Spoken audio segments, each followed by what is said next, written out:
The cathedral stained glass cast fractured light across the altar, painting Isabella's ivory gown in shades of blood and gold.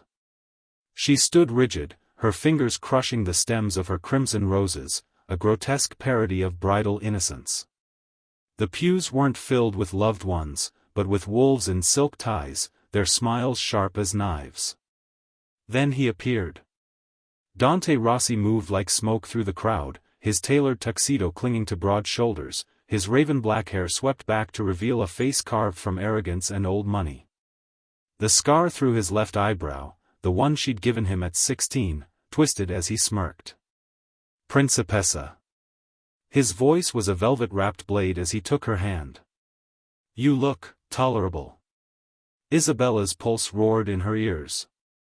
Up close, he smelled of bergamot and something darker, gunpowder, maybe, or sin. How tragic, she murmured, that your last sight before I slit your throat will be this tolerable face. Dante's thumb stroked the inside of her wrist where the vein fluttered. Promises, promises. The priest cleared his throat. As Dante slid the ring onto her finger, his grip tightened just shy of pain. Isabella retaliated by driving her heel into his instep. His chuckle vibrated through her bones. Till death do us part, he purred against her ear, whichever comes first. The congregation applauded. Isabella imagined setting the church on fire. The feud had begun generations ago, some said over stolen land, others whispered of a jilted bride and a poisoned wedding cup.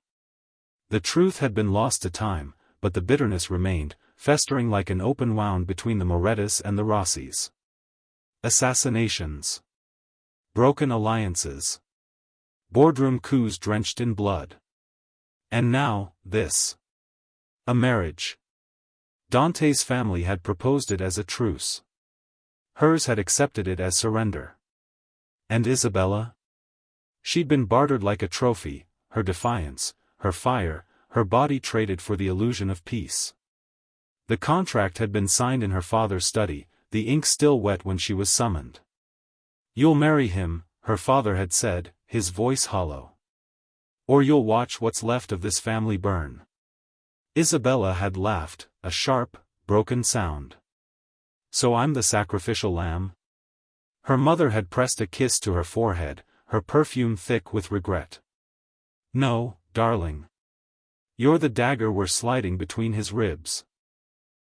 Now, standing at the altar, Isabella met Dante's gaze, and saw the same understanding in his eyes. This wasn't peace.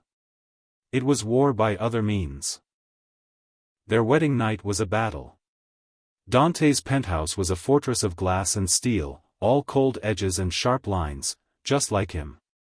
He poured himself a drink, watching her over the rim of his glass as she stormed through the bedroom, yanking pins from her hair. You can drop the act, she snapped. We both know this marriage is a sham. Dante set down his glass. Is it? In 3 strides, he had her backed against the wall, his body a furnace against hers. The priest said the vows. The papers are signed. His hand slid up her thigh, hitching her wedding dress higher. That makes you mine. Isabella drove her knee toward his groin. Dante caught it with a laugh, twisting her around until her back was flush against his chest. Feisty. I like it. She elbowed him in the ribs. Go to hell. His breath was hot against her ear. Already there, Dolcezza. The days that followed were a war of wills. Dante left bruises on her hips, she left scratches down his back. He mocked her at dinner, she stole his favorite car. He demanded obedience, she gave him chaos. And through it all, the tension between them burned hotter, darker, until neither of them could ignore it. It exploded one night in his study. Isabella, furious over some new slight, threw a crystal decanter at his head. Dante dodged, catching her around the waist and tossing her onto his desk. Papers scattered as he pinned her down, his mouth crashing onto hers. It wasn't a kiss. It was a conquest. And Isabella? She conquered him right back. The charity gala's crystal chandeliers cast glittering light over New York's elite as Isabella deliberately let her fingers linger on Luca Conti's arm. She felt Dante's gaze like a physical touch from across the ballroom, the weight of it burning through the crowd. "Still dancing with puppies, Isabella?" Luca murmured, his thumb stroking her wrist. She laughed, the sound deliberately bright, tossing her hair so the diamonds at her throat caught the light. "Some of us appreciate gentle company." Glass shattered. Isabella didn't flinch, but her pulse leapt as Dante materialized beside them, his hand branding her bare back. "Conti." The single word dripped venom. "I'd say it's a pleasure, but we both know I don't lie to guests." Luca's smile tightened. "Rossi. I was just reminding Isabella of our history." Dante's fingers slid possessively up her spine. "How thoughtful. Though I'm more interested in her future." His lips brushed her ear, his voice dropping to a growl only she could hear. "Turn around and look at me like that again, and I'll remind you who you belong to right here in front of God and your childhood sweetheart."